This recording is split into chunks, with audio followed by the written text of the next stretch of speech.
It's been a pretty good weekend to be here in Kansas City. The Chiefs played Friday night. I don't know if anybody watched that game. That was fun. And then on Saturday, Patrick Mahomes reposted on Instagram that really long pass that he completed down the field. And I am ready for football season. And then, of course, the Kansas Jayhawks and their inaugural game in their new stadium won. I don't know who that is, but I like it a lot. That's good stuff. There is lots good going on in Kansas City right now, and the beginning of football reminds me of how far the NFL has come. You know, it wasn't too long ago that a defensive football player's entire goal was to see how far into the ground they could drive the quarterback. Do you remember this? They would pick him up and drive him into the ground. Now, you're no longer allowed to do that. They have changed the rules. Now you can give the quarterback a dirty look, and if he falls down, it is a sack. And if he does not, we don't complain because we have Patrick Mahomes, right? Or the other rule the NFL changed is they went to having instant replay. You know, back in the day, you could pretend you caught the ball or make them think you caught the ball. They fixed all that. They took out all the guesswork by having lots of cameras and instant replay. But here's the one that just blows my mind. The NFL has come so far. Because there was once upon a time that they had the goalpost to kick field goals in the middle of the end zone. What a bad idea. Like, I don't know who thought, we're just going to wrap this padded thing around it and it's going to be fine, because it was not fine. There are some great videos online of guys going full speed into that, and I'm not sure they ever got up. This is bad stuff. But the NFL made a decision. They made a decision to move the goalpost. They didn't change the what of the game. They simply changed the how. There are lots of hows, but we need to find our what. This happens time and time again. The Major League Baseball did something similar. They're trying to figure out how to get the short attention span Gen Z and millennials interested in baseball. So what they do, they tried to speed up the game. They institute a pitch clock. You can't change your pitchers so often. You have to be in the batter's box. All of these things designed to change the how, but not the what. Or maybe you went to the movies recently, and you didn't go stand in line outside the theater door waiting for people to vacate your seat so you could pick the best seat in the place. What'd you do? You got online, you bought your tickets, and you showed up and sat in your leather recliner that you picked out ahead of time. See, the what didn't change, but the how did. The same has been true for social media. Once upon a time, you posted and it was there forever. Someone captured it, it would never leave, it would follow you around for the rest of your life. But the social media companies thought, hey, what if we do this stories thing where it's more temporary and it can go away? And the what changed, or the how changed, but the what did not. They were still delivering content. When we update the how, it doesn't have to impact the what. And for each one of us, we have a question that we answer each and every day. What is my what? What is the thing I want to define me? What is the thing I'm headed towards? What is the thing that I'm hoping to become? And so many times, the how trips us up. We hear the list of rules that we can and can't follow as Christians, as someone who follows Jesus. But ultimately, the hows, they fall into place when we figure out the what. So today's question is this one. It's really simple, and the rest of the message will take us to the conclusion. And it's, what is your what? If we haven't had a chance to meet before, I'm so glad that you joined this space and this place to do that. Because today we're in the midst of a message that is very specially formulated to help you answer that one simple question. What is your what? And now's a good time to answer it. It's the beginning of a school year. It's fall. I drove in this morning. It was still pretty dark out when I came in, windows down, a beautiful morning. I got here for the chapel service, and they're walking in, and everyone who's walking into the chapel is stopping and turning and looking off to the northwest. I'm like, what in the world are they looking at? What am I missing? And I walked out and I joined them, and there was a beautiful rainbow on this fall morning off to the northwest. It's been such a gorgeous morning. I love fall weather. I love getting up and going outside in the morning, and it's just a tiny bit chilly. But don't be fooled. This is Missouri. Second summer is still coming, right? It's going to be 100 again. You just wait a few minutes. and it will be here. But the beginning of fall brings up all kinds of fun stuff. It's back to school, it's homework, it's routines, it's Friday night lights, all of these things that we love and we think about. If you're like me and you're a Royals fan, this is the time of the year when the Royals begin to maybe try to trick you into thinking that perhaps, possibly, they're going to make the playoffs, right? No telling if that's going to happen or not. And then, of course, you have the Chiefs, and then the real beginning of fall is indicated by something that is happening this week, if you don't know. Pumpkin spice lattes at Starbucks, coming soon to a coffee shop near you. And even better news than that, pumpkin spice lattes beginning next weekend down at Sips right here on our campus. So get here early, grab yourself a pumpkin spice latte, and join us. As we settle into our new routines, the question of what we're going to allow to define our routines becomes really important. What are the day-to-day things I'm going to allow myself to be consumed with and the things I'm going to give my time and attention to? And it really matters what I do day to day because the sum of our decisions determines where we end up.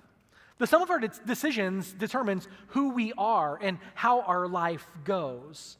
And whether you're a person of faith or you have questions about Jesus and you're not sure, maybe you're even skeptical if this whole Jesus thing is real, we probably have something in common. And it's where we want to go. Because I think most of us have this longing to have purpose and meaning in our life.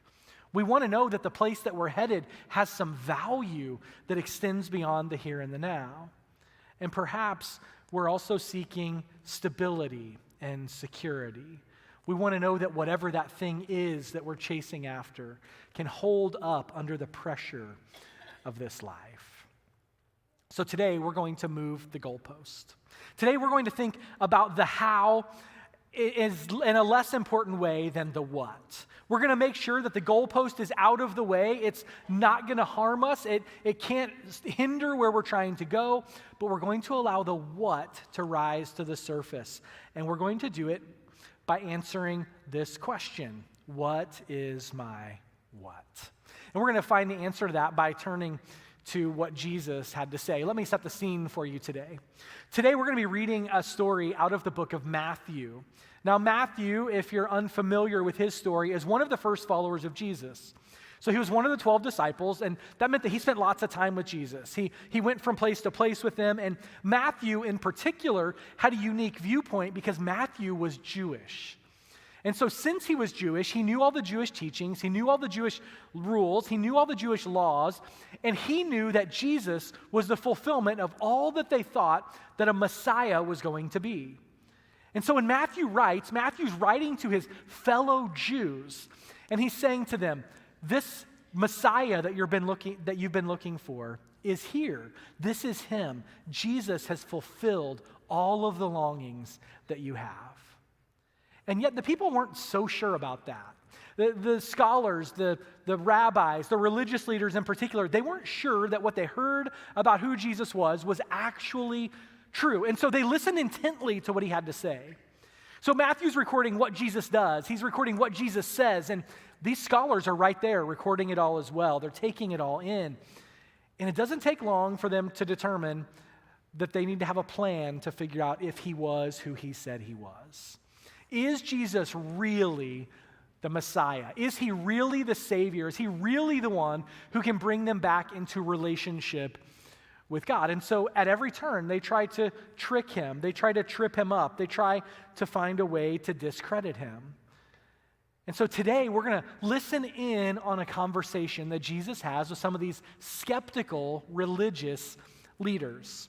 They're not sure that Jesus actually is who he claims to be. And so they begin this conversation. And in typical fashion, the way they approach him, they ask him a question that they think is going to be a gotcha.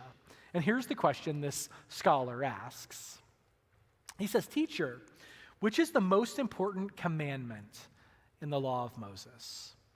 Now, this seems harmless. It seems easy. It seems like a softball. It seems like it should be easy to answer. But there's actually a lot beneath the surface here, because this scholar who asked this question would have undoubtedly had the entirety of the Hebrew Scriptures, what we call the Old Testament, committed to memory. He would have known it by heart. He would have known everything there was to know, the ins and outs, the nuances, all the various connections. And he also knew this. He knew that to be a Jewish person in the first century meant that you followed 613 different laws in order to be a faithful Jew. And so his question is, out of all the 613, let's go ahead and rank those. And where do you think they're going to fall? And he wants to know which one is at the top. And Jesus, in typical Jesus fashion, refuses to buy into the nonsense, and he cuts straight to the heart. Here's what he says. Jesus replied, "You must love the Lord your God with all your heart, and with all your soul, and with all your mind." Verse 38. This is the first and greatest commandment. You must love the Lord with all your heart, and all your soul, and all your mind. They knew this. They knew this because Jesus just quoted back to them something that they had memorized. He affirmed to them that he knew what they knew. And here's what I think Jesus is getting at. When we love God with everything we have, it becomes the organizing principle for our lives. Everything else fills in around it. It becomes the big rock. It becomes what drives our schedule. It becomes what drives our relationships. It becomes what drives our motivations. Everything in our life is built around this one thing. Jesus says, if you want to get it right, you've got to start here. You've got to love the Lord your God with all your heart and all your soul and all your mind. And when God becomes the lens through which we make decisions, the foundation upon which we have our priorities, our identity begins to change into the likeness of God himself. And this is where we find that purpose and that meaning and that stability and that security. All of us have that something. All of us have something that when someone says our name, people are prone to think it. When someone says your name, what do they think? Good basketball player, nice person. Would you rather not know? All of us have the something that people think. In fact, let me illustrate it like this. This is Richard Felinsky. Richard Felinsky died in 2017, and when he did, he died with a collection of 90,000 golf balls. The biggest golf ball collection ever to be owned by anyone, and he was known as someone who collected golf balls. That became his identity. Or what about this guy? This is Mike Fontaine. He collected McDonald's memorabilia. Why? Nobody knows, but he did. Since 1969, he's been collecting it. He has wrappers and straws, and 99% of the toys produced for Happy Meals, he owns them. He has them. He's known as the McDonald's memorabilia collector. All of us want to be known for something, don't we? And I hope that you want to be known for something good. But regardless of what your hopes and dreams are, the way you live determines the way people think about you. You know, for Richard, it was golf balls. For Mike, it was McDonald's. And then there was the guy who collected back scratchers or playing cards or milk bottles or bricks or toothpaste tubes or toasters. Or maybe you've seen the pictures online of the guy who collected airsick bags. Have you seen that guy? No picture of that yet today. I also saved this one from showing a picture. The guy who has a collection of 30,000 toenail clippings. Because if I showed you that, you would need the airsick bag. See? So you're welcome. It is just a little bit on the gross side. And it's really easy to think about those things and be like, I would never do that. I would never give my life to something that crazy. I would never give my life to something that meaningless. But the question is, where have you invested? What is the most important thing to you? We've said this before. Your habits reveal your values, your calendar reveals your priorities, and your bank statement reveals your passions. So if someone looked at the decisions you make daily, the calendar that drives your activities, and the way that you spend your money, what would they say is important to you? Would it become clear to them that you love the Lord your God with all your heart, all your soul, and all your strength? But Jesus doesn't stop there. He doesn't stop with simply loving God. He says something that's maybe even harder. Here's what he says in verse 39. He says, the second is equally important. Love your neighbor as yourself. You got to feel for these religious scholars a little bit. They ask Jesus for one, and he gives them two, right? It's like he's not going to be boiled down in that way. And he just fires back with two of the most difficult things to do. Love God with all you have, and love the people around you as you love yourself.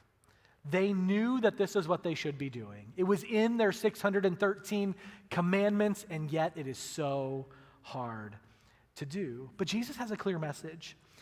He says our love for God has an impact on those around us, and it's where the rubber meets the road. If we're a person of faith, this is why following Jesus matters. If you're a skeptic, this is why following Jesus is worth it, because following Jesus changes your every day, and it changes everyone around you every day. And yes, it can be your neighbor next door, and it can be your barista at Starbucks who's making your pumpkin spice latte. And it can be the person who cuts you off in traffic and the person who disagrees with you politically. All of those things can be true. And it's so easy to just write them off. In fact, there's another interaction that's recorded that Jesus has with someone who he tells them to love their neighbor, and they respond with, "Who is my neighbor?" And Jesus gives them a great answer, but I think this meme summarizes what he says nicely. Who is my neighbor? It's whoever you were hoping I wouldn't say. Can you relate to that at all? Your neighbor is the person you don't want to show love to. Your neighbor is the person you don't want to extend grace to. Your neighbor is the person who you want to receive justice and not mercy. And Jesus says to love them as yourself. He says you give yourself patience when you need it, when you're trying to grow. He says you give yourself the benefit of the doubt when you mess up. He says you show yourself mercy when you're in a spot that you wish you hadn't found yourself in. Show the same to others. Extend that kind of love to the people around you. So you can't love God without loving people. In other words, I think this is good. When you love God, it overflows to the people God loves. When you love God, it overflows to the people God loves. If you're loving God in the way that you interact with people, if you're loving God in the way that you reach out to people, if you're loving God in the way that you respond to people, that love overflows to the people around you. This is the upside down world of God. Not where things are as we hoped they should be, but where things are as they should be. When you love God above everything else, you get everything else. In fact, Jesus said to seek first the kingdom, and then all these things will be added to you. These two commandments, loving God and loving others, are a crucial beginning point for the way that God works in our lives and the way that God works in the world. Here's how Jesus summarizes and wraps up. It says the entire law and all the demands of the prophets are based on these two commandments. In other words, when you understand everything that is happening as you love God and love people, you will understand everything that I have said. Here's what N.T. Wright says, pastor and theologian. He says, that's when these commandments begin to come into their own. When they are not seen as orders to be obeyed in our own strength, but as invitations and as promises to a new way of life. Not something we have to do, but something we've been invited to be a part of. How much different does our life look when that is our approach? When you put God first in your life, everything else around you changes. And that sounds so good, and it's so hard to do. Maybe a little abstract. So let's get really specific. Loving God isn't just about attending church and praying and serving at one of our community partners. That is part of it, to be sure. But loving God with your heart, soul, and mind is an exercise in reorienting your life toward His. It's an exercise in changing all that I think and say and do to line up with all that Jesus has already done. It's a new way of living. It's more than an intellectual assent to the reality that God might exist. It's more than begrudging acceptance that there may be an all-powerful, all-knowing, all-loving God who's out there. Here's what happens when you make God your primary pursuit. The stuff around you begins to fall into place. Your work becomes more meaningful because you're not relying on it for your identity. Your relationships become better because you're not counting on people to complete you. And the difficult times in your life become more manageable because you know that you're never going through them alone. The mission of our church is summarized like this: follow Jesus and find life. What does it mean to find life? It means to live like that. It means to live a life that is so Jesus-oriented and Jesus-focused that we've begun anew as a person who has a one-track mind doing exactly what it is that God wants us to do. This is the mission. And it doesn't mean that life gets easier, but it does mean that life gets better. And there's a significant difference between those two things. When we discover how much God loves us and we put him first and love him above all else, it changes everything else in our lives. And I want more than anything for you to experience that. We don't have church on Sundays just to have church. We have church to help stir the passion in our hearts to follow Jesus as we go and live the other 6 days of the week. Everything we do is designed to help this reality of who Jesus is become actuality in the way that you live Monday through Saturday. And sometimes we need a jump start. And so I'm going to give you some opportunities that may be a jump start for you in your faith journey. Now, here's the thing. I already know this is true. Somebody's going to be like, this is just a commercial or this is just an advertisement. And I can take that criticism. But I do want you to know this. The 3 things I'm about to share with you are strategically built so that you can experience growth in your spiritual life. These aren't haphazard or random or drawn out of a hat. This is strategically built for you to experience growth in your spiritual life. Here's what I mean. The first thing that you can do is you can join a group. I know some of you are thinking, I've been in a group before, or I've never been in a group and I'm not joining one, or whatever the way you feel about groups might be. Here's the thing. Groups are a place for us to experience community and be able to grow. So we're launching a new season of sermon-based small groups. Here's the idea. Come to church on Sunday morning, hear a message, leave here, and discuss it with people during the course of the week. Now, I hope that you'll also eat some food and spend some time together and maybe even pray together. I mean, all those things would be positive additions to that time. But then you grow a little bit deeper because I know how easy it is to come and sit and listen to a sermon and go get in my car and go to lunch, and it's as if the sermon never happened. I know how easy it is to come and sing some songs and have God maybe speak something to your heart and leave this place and walk out and go home and mow the lawn, and it's as if that moment between you and God never happened. Small groups are the place that you find support and encouragement to live out the things that you believe God is doing in your life and saying to you. It's not something so we can check a box. It's not something so we can say that we've done it. It's a place that life change happens. And I hope that you're considering joining a small group. And great news, I had someone come to me this morning and say, hey, none of these groups that are out there work for my way of living and the times that I have. And you know what I said? Great, let's start another one. And so we're looking at getting another group going that more closely fits the way that their life is structured and when they're available to meet.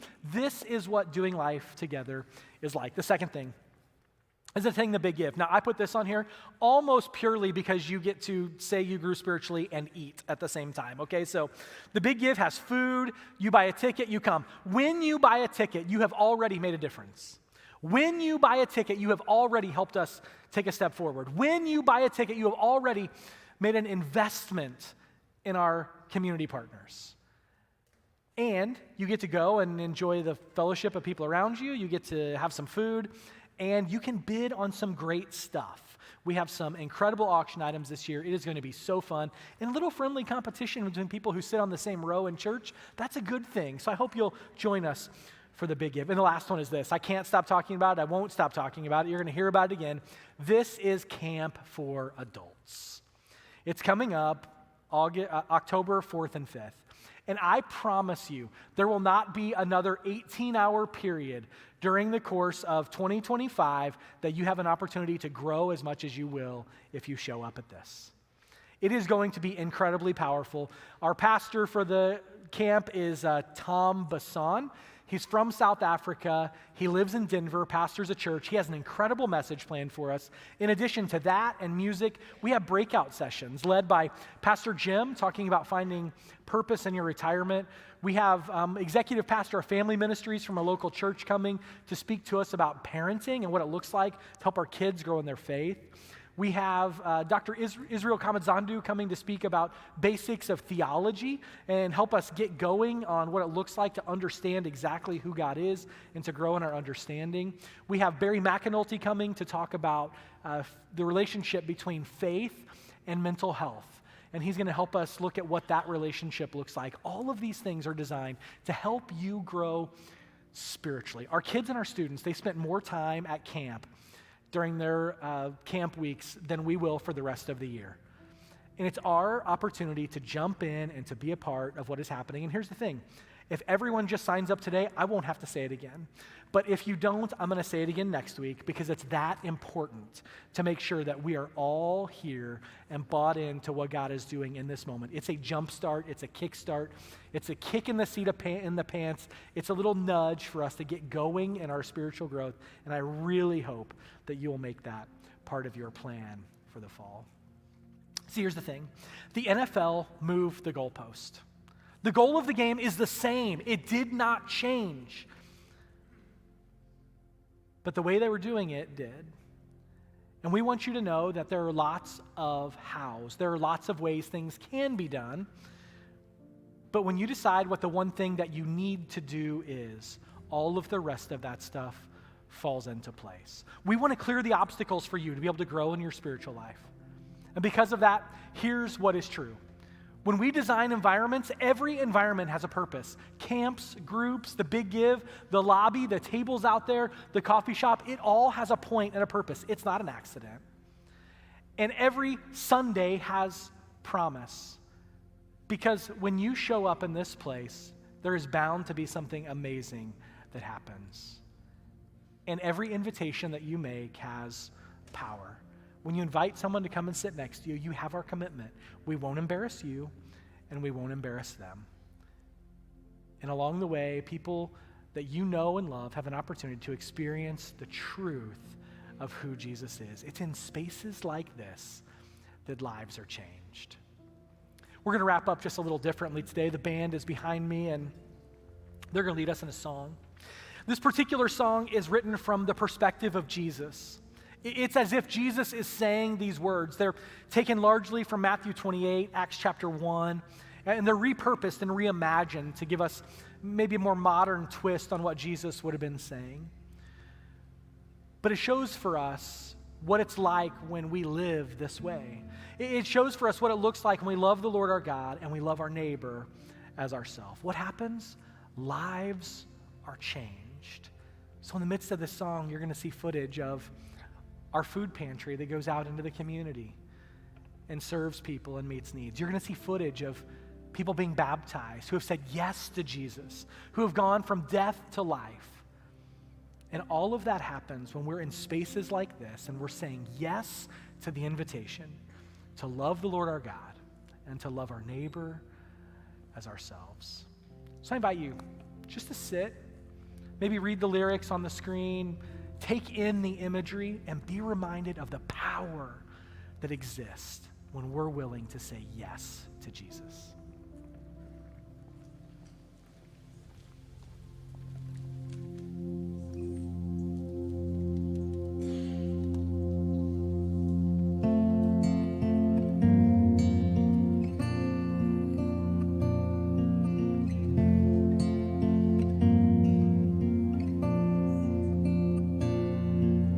See my hands, look at my feet.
so much to do here before you leave. So go tell the world about me. I was dead, but now I live. I've gotta go now for a little while, but goodbye is not the end of the journey, the end of the road. My spirit is with you wherever you go. You have a purpose and I have a plan. I'll make you this promise, I'll come back again. But until then, go tell the world about me. I was dead, but now I live. Oh, I've gotta go now for a little while. Oh, goodbye is not the end. Oh, go tell them about me. I've gotta go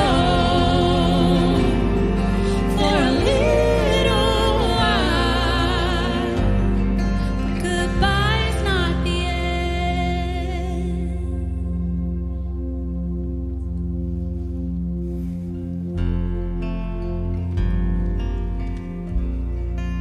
This is what it looks like when we say yes to loving the Lord our God and yes to loving our neighbors. And my guess is there's some folks in here today who are ready to say yes to following Jesus. And if that's you today, our prayer team is back in the back. They would love nothing more than to have that conversation with you. And I would imagine there are a number of you in here who are ready to say yes to loving your neighbor as yourself. And our community partners would love nothing more than to have a conversation with you about how you can get connected and plugged in to help with what they're doing. And don't forget, if it was your first Sunday here, our team is in the back of the room. We would love to get to meet you. We'd love to shake your hand. We'd love to give you a coupon for you to bring back next week to get your pumpkin spice latte at Sips Coffee Shop down at the end of the hall. It's going to be a great week, and it's going to be a great week when we fix our eyes on Jesus, the author and perfecter of our faith. Have a great week, and God bless you.